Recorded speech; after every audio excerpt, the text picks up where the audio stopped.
Monsieur le Président, chers collègues, si 84% des Alsaciens ont exprimé ce que le Premier ministre appelle un désir d'Alsace, c'est en réalité un attachement charnel, culturel et intellectuel à leur région. La parodie de consultation que vous avez organisée avec la ministre Gourault au mois de décembre n'a en aucun cas permis aux élus que nous sommes de nous exprimer sur la déclaration commune en faveur de la création d'une collectivité européenne d'Alsace que vous avez signée le 29 octobre dernier. Il aurait d'ailleurs fallu que vous consultiez les représentants de la population que nous sommes avant de vous engager. Il ressort de ce document que cette Alsace que vous essayez de ressusciter sera un hybride, un micmac, moitié région fédérale, puisqu'il est envisagé de la doter de responsabilités diplomatiques avec une cogestion France-Allemagne-Union européenne, moitié sous-région, puisqu'elle se verra confier des compétences additionnelles à celles des départements, sans disposer de celles d'une région, puisque vous avez refusé de concéder quelques compétences régionales que ce soit. D'ailleurs, le Conseil d'État ne s'y est pas trompé, puisqu'il a rendu le 21 février un avis au vitriol sur le projet de loi du gouvernement.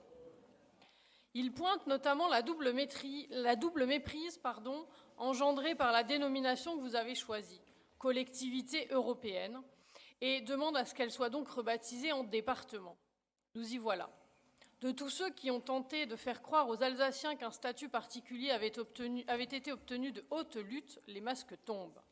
Il s'agit ni plus ni moins de la fusion des deux départements qui avait été rejetée par une majorité d'Alsaciens en 2013. Encore une fois, la voix du peuple est bafouée.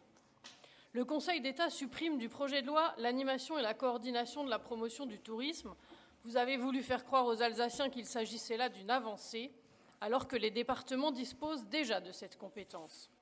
Il en est de même pour les dispositions relatives au recrutement des enseignants chargés de l'enseignement en langue et culture régionale.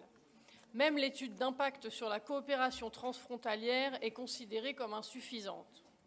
Tout a été fait en dépit du bon sens, à la va-vite, pour satisfaire les égos des présidents des départements du Haut-Rhin et du Bas-Rhin, et le vôtre, Monsieur le Président, est tenté de faire taire la grogne alsacienne. Finalement, la seule modification, c'est le transfert de compétences de l'État concernant l'exploitation et la gestion des routes nationales et autoroutes non concédées. Quel cadeau! Un récent sondage IFOP montre clairement ce que veut une très importante majorité d'Alsaciens, puisqu'on se situe au-delà des 80%, pour leur territoire. La formation professionnelle, les transports, la coopération transfrontalière, l'enseignement en langue régionale, le développement économique, le tourisme, la promotion de la culture locale et l'audiovisuel. Bref, on est bien loin du compte. Et 66%, ça a été déjà dit tout à l'heure, d'entre eux veulent sortir du Grand Est. Et c'est logique. Nous l'avons 100 fois, 1000 fois répété, le Grand Est n'est qu'un machin administratif sans aucune réalité, ni économique, ni territoriale, ni culturelle. C'est une aberration institutionnelle. Enfin, et c'est le plus important, 82% des Alsaciens souhaitent être consultés dans le cadre d'un référendum ou d'une consultation populaire. C'est d'ailleurs l'une des principales revendications des Gilets jaunes depuis plus de 4 mois que les exécutifs des différentes strates refusent d'entendre. Aussi, Monsieur le Président, chers collègues, mettons un peu de démocratie dans ce processus. Il est temps de donner la parole au peuple, aux Alsaciens, en ce qui concerne ce dossier. Nous proposons donc une consultation des Alsaciens avec la question suivante.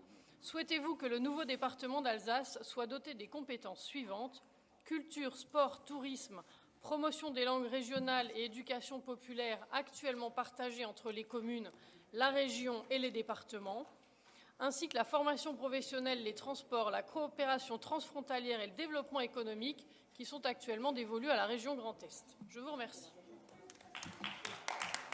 Ne tombons pas dans le piège qui nous est tendu aujourd'hui, dans le cadre de ce vœu, de se dire « ça y est, il faut qu'on reconsulte ». Le préfet a été clair. Le préfet a été à 4 reprises ce matin clair sur ce sujet, dans la stratégie, dans la manière de voir, dans la manière de mener les affaires, dans la manière de faire évoluer ces textes de loi. Monsieur le Président, vous venez de nous indiquer que vous considériez finalement que proposer de consulter les Alsaciens constituait un piège. Je reprends vos propos, je les cite. Non. Notre collègue Schuller le disait tout à Si, l'heure. c'est pas ce que j'ai dit. Si, C'est vous pas ce avez que dit j'ai que dit. c'était un piège. Je vous propose de consulter les Alsaciens. Vous répondez, ne tombons pas dans le piège. Non, non, c'est pas ce que j'ai dit. Si, vous l'avez dit. Non.